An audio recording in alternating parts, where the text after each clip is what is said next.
Pada 24 November 1971, seorang pria dengan nama Dan Cooper membeli sebuah tiket penerbangan dengan pesawat tipe Boeing 727 dengan rute dari Portland, Oregon menuju Seattle, Washington.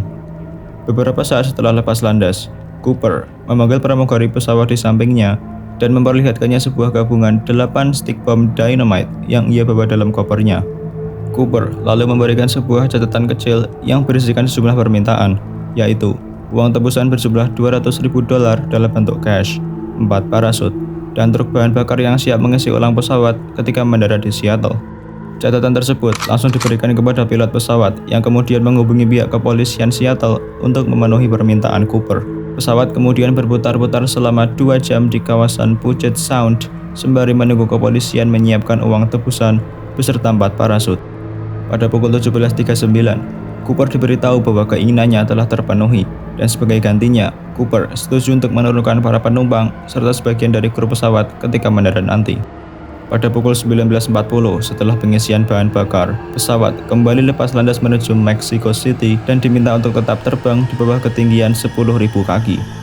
Sesaat setelah pukul 8 malam, di kawasan antara Reno dan Seattle, Cooper melompat dari pesawat melalui pintu tangga belakang dan menghilang menuju gelapnya malam. Wawancara dan interview langsung dilakukan oleh kepolisian untuk mencari identitas dari D.B. Cooper kepada para saksi mata yang mendeskripsikan Cooper dengan memiliki tinggi sekitar 180 cm, berusia 40-an, memiliki rambut hitam, dan bermata coklat. Dia juga tampil dengan mengenakan baju putih, setelan hitam, mantel gelap, sepatu hitam, dan dasi gelap. Satu fakta penting, yaitu pihak bank telah merilis serial number khusus yang telah didokumentasikan pada uang tebusan Cooper. Hal ini bertujuan agar jejak Cooper dapat dilacak ketika melakukan transaksi dengan uang tersebut. Menariknya, pada tahun 1980, 9 tahun setelah kejadian, seorang anak laki-laki menemukan bungkusan uang berjumlah $5.800 yang mencocok ke serial number uang milik Cooper. Uang-uang tersebut ditemukan di pantai Tina Bar ketika ia sedang berkemah dengan ayahnya. Namun, penemuan ini berujung buntu. Pasalnya, ketika polisi melakukan penggalian di area sekitar, tidak ditemukan apa-apa lagi. Juga, Dan Cooper merupakan nama orisinal yang digunakan oleh pelaku ketika membeli tiket pesawat, bukan D.B. Cooper. Namun karena kesalahan sebuah media dalam penamaan identitas pelaku, inisial D.B. menjadi yang paling dikenal oleh masyarakat. Dengan begitu, mari kita cari tahu tentang beberapa suspek dan teori tentang siapa dan apa yang terjadi pada Cooper sebenarnya.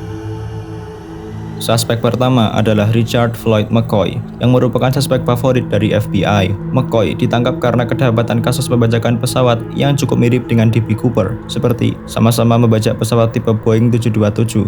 Dia melompat dari pesawat melalui tangga belakang, seperti layaknya Cooper. Dia menggunakan perangkat alat peledak, menggunakan catatan kecil untuk memberitahu permintaannya. Cooper dan McCoy sama-sama menggunakan frasa "no funny stuff" atau "jangan ada candaan" dalam catatannya. Tapi McCoy kemudian dihapus dari list daftar suspek karena tidak memiliki kesamaan fisik dengan Cooper. Suspek kedua adalah Robert Rockstraw, yang juga menjadi salah satu suspek terkuat karena memiliki kesamaan background dengan Cooper. Seperti ia merupakan mantan seorang penerjun payung militer, sama seperti Cooper, dia juga pandai merakit sebuah bom, memiliki beberapa catatan kriminal, dan dia juga tidak mengelak ketika diinvestigasi apakah dia Cooper atau bukan. Bahkan dia menjawab dengan kalimat seperti "mungkin saja". Namun dia juga dicoret dari daftar suspek karena memiliki warna mata yang cerah, yang mana Cooper tidak. Dia juga berusia 28 tahun saat pembajakan terjadi, sedangkan Cooper sudah terlihat berusia 40-an tahun. Teori terakhir adalah bahwa Cooper tidak selamat dari lombatannya. Hal ini dipercaya karena parasut yang digunakan Cooper tidak memiliki fungsionalitas untuk disetir, alias dia tidak bisa mengontrol arah laju gerakan dari parasutnya, yang membuatnya tidak bisa menentukan kemana dia akan mendarat. Dan yang paling penting, arah Cooper melompat adalah menuju hutan lebat pada waktu malam hari, yang mana saat itu dipenuhi dengan kabut yang tebal. Kecil sekali kemungkinan bahwa Cooper akan selamat. Namun, teori ini sering dibantah karena tidak ditemukannya jasad ataupun parasut yang digunakan oleh Cooper. Pada tahun 2016, 45 tahun setelah kasus D.B. Cooper terjadi, FBI secara resmi mengaku kewalahan dengan kasus ini dan menutupnya, juga mengklasifikasikannya sebagai salah satu kasus yang terpanjang dalam sejarah FBI. Dengan begitu, tertinggallah banyak misteri yang masih belum terpecahkan. Siapa Cooper sebenarnya? Kemana dia pergi? Apakah Cooper masih hidup? Kita mungkin tidak akan pernah tahu.